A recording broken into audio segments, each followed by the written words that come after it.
Numan Ducky भाई पर तो एक बार फिर क़यामत टूट पड़ी। एक बार फिर वो बेल के लिए वहाँ मौजूद हुए और उन्हें बेल नहीं मिली। हाँ यार, this is like kind of very unfortunate कि सब लोगों को यही लग रहा था और वो ख़ुद भी बार बार अपने इस रिमांड को फिज़िकल से जुडिशल इसलिए करवाना चाह रहा था कि उसको ऐसा लग रहा था कि जब मैं जेल जाऊंगा तो वहाँ से फ़ौरन से जो है ना मुझे बेल हो जाएगी। उसके वकील बड़े कॉन्फिडेंट थे और असल में ना मुझे ऐसा लगता है कि शायद ये लोग भी लॉ को बहुत ज़्यादा अंडर एस्टिमेट कर देते हैं। ये जो लॉयर वगैरह होते हैं, आप धड़ल्ले से बाहर आकर कैसे इतना कॉन्फिडेंटली ये कह सकते थे, मुबारकबादें दे सकते थे कि अच्छा जी बस फिज़िकल रिमांड ख़त्म हो गया, जुडिशल शुरू हो गया, अब तो मतलब हम फ़ौरन से बेल करा लेंगे। इस तरह से भी आप बहुत ज़्यादा ना लॉ को अंडर एस्टिमेट करते हो और फिर जो लोग होते हैं जो इन चीज़ों को देख रहे होते हैं उनको भी लगता है कि अच्छा यार शायद ये काफ़ी ज़्यादा लूप होल है हमारे सारे सिस्टम में ना। तो कुछ वैसे भी ये केस आई थिंक इतना ज़्यादा हाईलाइट हो चुका है, इतना ज़्यादा डिस्कस हो चुका है। मैं पहले भी बता चुका था आप लोगों को, जब अरीज भी मेरे से पूछ रही थी कि आपको कब बाहर नज़र आते हुए नज़र आ रहे हैं, तो मैंने यही कहा था कि मुझे ये नियर फ्यूचर तो नहीं बाहर आता हुआ नज़र आ रहा क्योंकि चीज़ बहुत ज़्यादा अंडर डिस्कशन है। तो बहुत ज़्यादा केस हाईलाइट हो चुका है और इसमें काफ़ी ज़्यादा पावर्स इन्वॉल्व हो चुकी हैं। नुमान, पावर्स इन्वॉल्व हो चुकी हैं, इसका अंदाज़ा तो हम एक और बात से भी लगाएंगे, वो थोड़ा सा आगे जाकर मैं वीडियो में बताती हूँ आपको। लेकिन उससे पहले आप ये देख लें कि अब जो है नुमान, देखिए सेशन कोर्ट में भी इनका कोई काम नहीं चला, ठीक है। इन्होंने कोर्ट चेंज की, सेशन कोर्ट में आए, वहाँ पर सारा इनकी जो है ये रिपोर्ट्स रखी गई, उन्होंने भी बेल नहीं दी। अब जो ये मामला है हाई कोर्ट की तरफ जाते हुए नज़र आता है कि ये इतना पेचीदा मामला था। बिल्कुल, ये मुझे भी ऐसे ही लग रहा है। और एक और जो बात यहाँ पर समझने वाली वो ये कि जो इससे 10 करोड़ की रिकवरी, कोई कितने करोड़ की बता रहा है, कोई 25 को 30, हमारे रिसोर्सेज के मुताबिक तो ओवरऑल कोई 28-30 करोड़ की जो है ना वो रिकवरी हुई है। लेकिन 10 करोड़ की रिकवरी भी देखें गवर्नमेंट ऑफिशियल्स के लिए बहुत बड़ी रिकवरी है। दे नो नथिंग अबाउट कि यूट्यूब से कितना कमाया जा सकता है, या किसी इंसान ने अगर 6-7-8 साल अर्निंग की हो तो उसकी अर्निंग्स कहाँ पर फॉल कर रही होंगी। उनको मुझे लगता है ऐसे कि ऐसा ही लग रहा है कि जैसे ये सारे का सारा जुए का पैसा था जो भी डक्की से रिकवर किया गया। और एक और बात यहाँ पर बहुत ज़्यादा डिस्कशन में आ रही वो ये कि यूट्यूबर्स इतने पावरफुल हो चुके हैं कि उन्होंने एडिशनल डायरेक्टर, यही अहम बात जो मैं कह रही थी कि वो थोड़ा सा कितने पावरफुल हैं, वो थोड़ी सी आगे जाकर हम लोग बात करते हैं। एक तो नुमान डक्की भाई को जेल में गुड न्यूज़ मिली है। अच्छा, गुड न्यूज़ आपको पता है क्या है? उनके 9 मिलियन सब्सक्राइबर्स हो गए हैं। और मुझे जिस पर उन्होंने बहुत बड़ी बड़ी बातें की थी, अच्छा अगर मेरे 9 मिलियन सब्सक्राइबर्स हो गए थे मैं ये करूँगा। आपको याद होगा जब इनके 8 मिलियन हुए थे तो इन्होंने बाल कट दी थी, क्लीन शेव कर ली थी, और इसी तरह कुछ और भी इन्होंने जो था अपना टास्क रखा हुआ था कि जब मेरे 9 मिलियन सब्सक्राइबर्स होंगे। और अब आप यहाँ पर इन वीडियोस में भी देख रहे हैं कि इनकी क्लीन शेव बिल्कुल हुई है, काफ़ी सैड फील कर रहे हैं। लेकिन मैं ये नहीं कहना चाह रही कि 9 मिलियन की खुशी में इन्होंने अपनी क्लीन शेव की है, बट वैसे इनकी ये लुक अब थोड़ी सी चेंज हुई है। मुझे तो ऐसा ही लग रहा है कि देखें वहाँ पर जिधर भी वो इस टाइम बंद है वो पूछता तो होगा पुलिस ऑफिसर से कि अच्छा यार डक्की भाई ज़रा चैनल खोल के सब्सक्राइबर बताना कितने हुए हैं। और उसने ये चीज़ हो सकता है रखी हुई हो कि अच्छा जब मेरे 9 मिलियन सब्सक्राइबर होंगे तो मेरे सब्सक्राइबर्स को पता है कि मैंने क्लीन शेव करनी है, तो वो इस चीज़ को भी शायद कैश करना चाह रहा हो कि देखो मैंने जेल में था लेकिन फिर भी मैंने आप लोगों की बात मानी और मैंने शेव करवा ली। तो नुमान, किसी भी पुलिस वाले से क्या पूछना, इसका अपना जो भाई ज़िया है वो खुद कह रहे कि हमारी ये मुलाकात हो रही है जेल में, हम मिलने जा रहे हैं। हाँ। अच्छा, ज़िया से आता है, आप ज़रा इसका इंटरव्यू भी सुने। मुझे भी बताइएगा, एनसीसीआई में आप उनसे मिलने भी गए होंगे, तो एनसीसीआई में किस तरह रखा गया उन्हें? वो हमारी तो जिस तरह रखा गया वो देखें वहाँ कोई रहना पसंद नहीं करेगा, ठीक है, ये सब आप लोग भी जानते हैं ना, मैं रहना पसंद करूँगा। तो वहाँ ये आंखें सूजना, शक्ल ऐसे बिखरी होना, ये चीज़ें नॉर्मल है। अच्छा ज़िया, ये बताइएगा कि आपको क्या लगता है कि ये जो आपकी फैमिली के खिलाफ एकदम से क्रैकडाउन शुरू हुआ है, आपकी जो भाभी हैं उनके खिलाफ भी, आपके भाई के खिलाफ भी, किसके कहने पर और कौन है इसके पीछे? इसका मेरे इल्म में ये बात है। इदारों पे यकीन है आपको? अदालतों पे बिल्कुल यकीन है, हमारे अपने लीगल टीम पे यकीन है, लेकिन सबसे ज़्यादा हमें अल्लाह पे यकीन है। आपने इसकी बात सुन ली, सबसे पहले तो सुनकर अच्छा लगा कि भाई शुक्र है कि कोई आया है, किसी ने आके कोई ऑथेंटिक बात की है, कोई उसका मैसेज, डक्की का मैसेज अवाम तक पहुंचाया भी है। अरूप को जो 2-3 दफ़ा मौका मिला उसने तो मौका अपना गंवाया है। अरूप को तो बिल्कुल उस भी पर बात तो नहीं मुझे करनी थी। हाँ। बहुत उसके साथ सिंपैथी थी, मुझे अच्छा लग रहा था जैसे वो डक्की के साइड बाय साइड थी। लेकिन उस दिन मुझे बहुत गुस्सा आया जब वो बात करते करते हंसने लग गई, या फिर वो स्माइल करके उसने वकील के हाथ में माइक दे दिया, तो वो थोड़ा सा अजीब था। मुझे लग रहा है कि उसको ना एथिक्स ही नहीं है, इस तरह की सिचुएशन में किस तरीके से रिस्पॉन्ड करते हैं, क्या बात करते हैं, उसको बिल्कुल भी इन चीज़ों का नहीं पता। और उसके अंदर कॉन्फिडेंस भी नहीं था, टू बी वेरी ऑनेस्ट, कि वो कैसे बात कर सकती है। देखो, आपको नहीं कोई बात समझ में आ रही कि आप उस सिचुएशन के हिसाब से क्या कहो, आप बहुत ज़्यादा स्ट्रेस में हो, तो आप मत कुछ बोलो ना।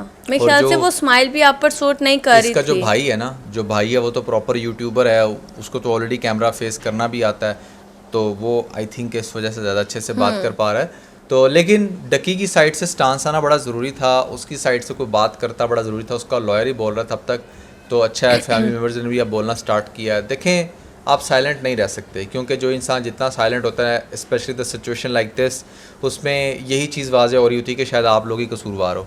अब आप लोग बोलना शुरू करोगे, कोई चीखना शुरू करोगे, कोई आवाज़ उठाओगे, क्योंकि देखो सोशल मीडिया ने ही आपको यहाँ तक पहुँचाया, अब सोशल मीडिया पर ही अपनी आवाज़ उठाएं। और मैं तो हैरान होता हूँ उन तमाम यूट्यूबर्स पर जो बड़ा डकी के दोस्त ये करते थे, कहाँ गए भाई वो सब? वो कोई तो अपनी यार वीडियो बनाना तो बड़ी दूर की बात है, कोई अपनी स्टोरी भी नहीं लगा रहा।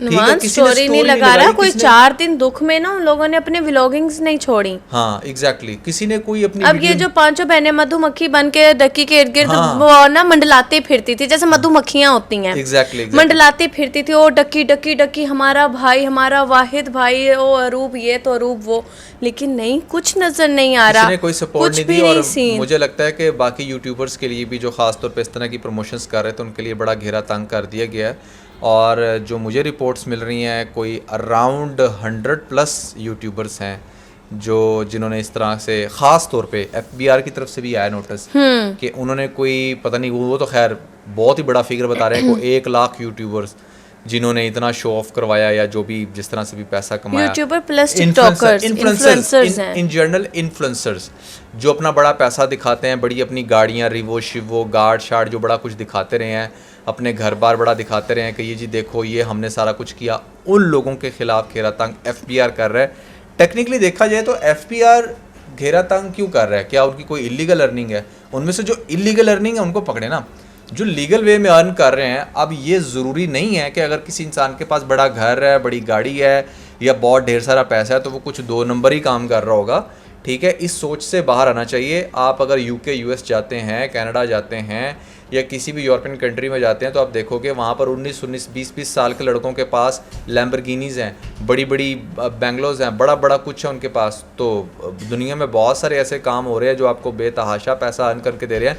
पाकिस्तान में भी जिन लोगों के बहुत बड़े लेवल पर ई-कॉमर्स के स्टोर हैं, या फिर जो बहुत बड़े यूट्यूबर हैं, या फिर कोई भी इंसान जो बड़ा अच्छा काम कर रहा है, उसके पास पैसा तो भाई ठीक ठाक है, as long as he is paying the taxes. I don't think so कि किसी को भी कोई इशू होना चाहिए, कोई इशू होना चाहिए। और नुमान, जिसको इशू था वो तो अब चला गया। बातें उस मेन बात पर जो मैंने कहा था, पावर वाली बात, तो सुनने में तो ये भी आ रहा है कि जैसे आप बता रहे हैं कि बहुत सारे इन्फ्लुएंसर्स पर घेरा तंग कर दिया गया है, तो उनमें से ही किसी का कोई राब्ता चला और उसने जो इनका एडिशनल डायरेक्टर था NCCIA का, उसको वहाँ से हटवा दिया उसकी पोस्ट से। यार बिल्कुल, ये बात तो बड़ी शॉकिंग थी मेरे लिए भी, क्योंकि इस केस के अंदर स्पेशली सबसे ज़्यादा जो एक्टिव थे ना, वो एडिशनल डायरेक्टर जो सरफराज चौधरी साहब हैं वही थे, और वही इन चीज़ों को देख रहे थे। तो उनके जाने से एक इम्पैक्ट तो आएगा, पहली बात।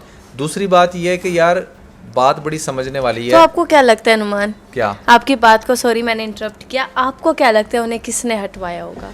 देखें, यूट्यूबर्स के पास बड़ा पैसा है और कोई एक पैसे के नाम। पीछे सब बड़े बड़े जो पॉलिटिशियंस हैं वो भी आ जाते हैं। ठीक है, हमने बड़ा देखा है। आप देखें पहले वक्तों में जो पॉलिटिशियंस थे वो ज़्यादातर जिन लोगों की फैक्ट्रीज होती थी या जिन लोगों के पास बड़ी ज़मीनें होती थी उन लोगों के साथ अटैच थे। आजकल के जो मॉडर्न आपके हैं ना MNA MPs, ये उन लोगों के साथ ज़्यादा अटैच्ड हैं जो इन्फ्लुएंसर्स हैं, बड़े बड़े यूट्यूबर्स हैं जिनके पास पैसा ठीक ठाक है। तो power can do anything, specially in a country like Pakistan. यहाँ पर तो बहुत कुछ होता है। तो बहुत सारी स्पेकुलेशंस हैं। हम कह सकते हैं कि हाँ, रजब भट्ट के भी बड़े बड़े ऊंचे ऊंचे हाथ हैं, अनस अली ने बड़ा पैसा अगर कमाया। रजब भट्ट के इतने ऊंचे लंबे हाथ होते तो खुद बात तो था वो फिर तो। पाकिस्तान में ना आ जाता। देखो उसको इतनी बड़ी खुशी मिली है, हाँ। ठीक है, उसके घर बेबी हुआ है, तो वो पाकिस्तान नहीं आ पाया। इवन के वो दुबई से, पाकिस्तान से दुबई तो फिर भी 2 घंटे की फ्लाइट पर है ना, हाँ। वो US चला गया। नहीं, वो UK गया है। हाँ UK, सॉरी UK वो चला UK गया गया था। और बिल्कुल छुपता तो वो भी फिर रहा है, कानून से तो कोई भी नहीं बच सकता। बट मुझे ऐसा लगता है, जो मैं बड़ी देर से सोच रहा हूँ कि दैट कैन बी बेट, जो हमारी सरफराज चौधरी को हटाने वाली है ना, क्योंकि ज़्यादातर लोग इन्हीं से डर रहे थे। तो आपको इसलिए भी ये ऐसा मंजर कशी की जा सकती है कि हाँ, उनको सस्पेंड कर दिया है कोई और बंदा आ गया तो आप लोग बड़े आराम से आ जाओ यहाँ पर पाकिस्तान में, क्योंकि ज़्यादा मसला तो इस टाइम यही चल रहा है ना कि वो डेफिनेटली थोड़े से ज़्यादा सख्त थे। थे, इसलिए कोई नहीं आ रहा। तो अब जब लोगों को ये पता चल रहा है कि अच्छा वो तो हट गए, तो फिर आ जाएंगे। डक्की के भी जो ये सारा मामला चल रहा है, हमने जो कहा है कि एक और क़यामत टूट पड़ी है, उसमें एक मेजर जो रोल था ना वो ये सरफराज साहब का भी था, क्योंकि ये थे तो केस आगे चल रहा था। अब केस उनका वहीं पर स्टॉप हो गया। स्टॉप क्यों हुआ है? क्योंकि NCCIA के जो एडिशनल डायरेक्टर की जो पोस्ट थी वो इस वक्त खाली है। उनकी जगह पर अभी कोई भी पर्सन नहीं आया जो सारे उस जगह के इंचार्ज को संभाले।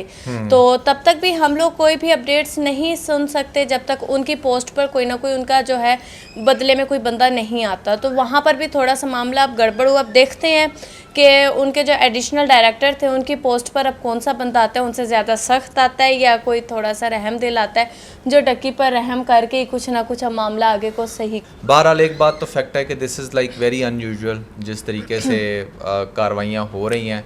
देखिए उनमें जो ऑथेंटिक है वो तो ज़रूर होनी चाहिए, लेकिन ये जो पर्सनल लेवल पर चीज़ें आ रही हैं ना, ये काफ़ी ज़्यादा पेनफुल हैं। तो लेट्स सी डक्की के केस में क्या होता है। फ़िलहाल वो अभी तक बाहर नहीं आ सका और मुझे अभी भी मज़ीद जल्दी उसके बाहर आने के चांसेस नज़र नहीं आ रहे। तो अब तो आपकी बात को तो मानना पड़ेगा। लास्ट टाइम जब मैंने बेल वाली वीडियो बनाई तो मैंने तो आपसे कहा था कि नुमान आपने तो यहाँ गलत बोला था कि वो तो बाहर आ रहा है, तो आपने तब भी कहा था अभी आया नहीं है, जरा सब्र कर जाओ, आने दो उसे, फिर करना यार है अब हिस्ट्री बन चुकी है ना। पिछले 2-3 सालों में हम जो पाकिस्तान में होता हुआ देख रहे हैं, बड़े बड़े पावरफुल लोग जिनको लगता था कि अच्छा इनको कोई नहीं कुछ कर सकता, बड़ी बड़ी डिफरेंट चीज़ें देखने को मिल रही हैं। तो या वी कैन से दैट। खैर that was everything for this video. I hope के here is the bold couple episode कितनी भाई मैं तो भूल गया 104। तो कैसी लगी आपको ये एपिसोड कमेंट्स में ज़रूर बताइएगा और अपना बहुत सारा ख्याल रखें। खुदा हाफिज़।